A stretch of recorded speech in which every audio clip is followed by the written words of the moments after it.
పేదింటి పిల్లలు ఎదిగేందుకు ఉపయోగపడే గొప్ప కార్యక్రమం జగనన్న విద్యా దీవెన అని సీఎం జగన్మోహన్ రెడ్డి అన్నారు. జగనన్న విద్యా దీవెన పథకం కింద అక్టోబర్-డిసెంబర్ 2023 త్రైమాసికానికి సంబంధించి నిధులు విడుదల చేసే కార్యక్రమంలో భాగంగా సీఎం జగన్మోహన్ రెడ్డి కృష్ణా జిల్లా పామూరులో జరిగిన సభలో పాల్గొని ప్రసంగించారు. గత 57 నెలలుగా త్రైమాసికం పూర్తయిన వెంటనే క్రమం తప్పకుండా జగనన్న విద్యా దీవెన కొనసాగిస్తున్నామని చెప్పారు. 9,44,666 మంది విద్యార్థులకు పూర్తి ఫీజు రియంబర్స్మెంట్ కడుతున్నామని, మనం అధికారంలోకి వచ్చాక ఇంకా ఎక్కువ మంది చదువుకునేలా ప్రమాణాలను పెంచామని అన్నారు. గత ప్రభుత్వానికి మన ప్రభుత్వానికి తేడా గమనించాలని సూచించండి. 93% మందికి జగనన్న విద్యా దీవెన, జగనన్న వసతి దీవెన ఇస్తున్నామని చెప్పారు. మీ ఫీజులు మీరే కట్టుకోండి అని గత ప్రభుత్వ విధానాలకు స్వస్తి పలికామని, పిల్లలు ఇబ్బందులు పడకూడదని త్రైమాసికం పూర్తయిన వెంటనే ఫీజులు చెల్లిస్తున్నామని సీఎం జగన్ అన్నారు. ఏకంగా 708 కోట్ల రూపాయలు నేరుగా పంపించడం జరుగుతుంది. ఈ కార్యక్రమం అయిపోయిన వెంటనే తల్లిదండ్రులకు మంచి చేసే ఒక గొప్ప కార్యక్రమానికి శ్రీకారం చుట్టాం. 57 నెలలుగా ఈ కార్యక్రమాన్ని జరిగిస్తా ఉన్నాం.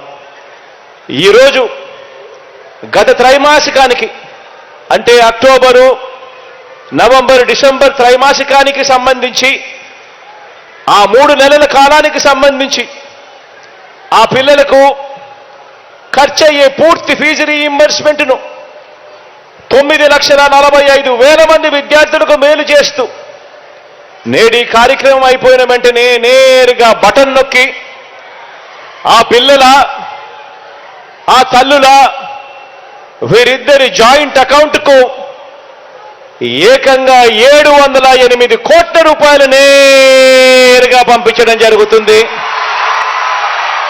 ఈ కార్యక్రమం అయిపోయిన వెంటనే ఈ 708 కోట్ల రూపాయలతో కలుపుకొని ఈ 57 నెలల కాలంలోనే అక్షరాల మీ అన్న ప్రభుత్వం చెల్లించిన ఈ పూర్తి ఫీజుల మొత్తాన్నే తీసుకుంటే ఏకంగా 29,66,000 మంది పిల్లలకు మంచి జరిగిస్తూ ఇప్పటిదాకా జగనన్న విద్యా దీవెన అనే ఈ ఒక్క కార్యక్రమం ద్వారానే 12,609 కోట్ల రూపాయలు నా అక్క చెల్లెమ్మల కుటుంబాల ఖాతాల్లోకి నేరుగా జమ చేయడం జరిగింది. ఈరోజు ఇలా మనందరి ప్రభుత్వం ప్రతి స్థాయిలోనూ కూడా విద్యారంగంలో మార్పులు తీసుకొచ్చాం. ఎప్పుడు చూడని విధంగా మార్పులు తీసుకొచ్చాం.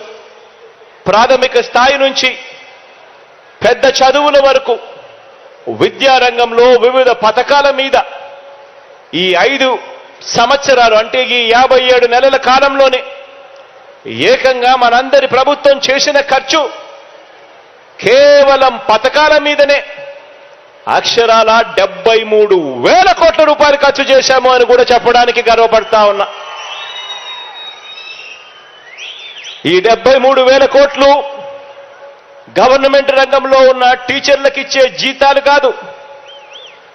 ఈ జీతాలు భత్యాలు కాక కేవలం పిల్లల చదువులు బాగుపడాలి అని కేవలం పథకాల మీద మాత్రమే ఖర్చు చేసిన సొమ్ము ఈ 57 నెలల కాలంలో అక్షరాల 73,000 కోట్ల రూపాయలని చెప్పడానికి గర్వపడతా ఉన్నా.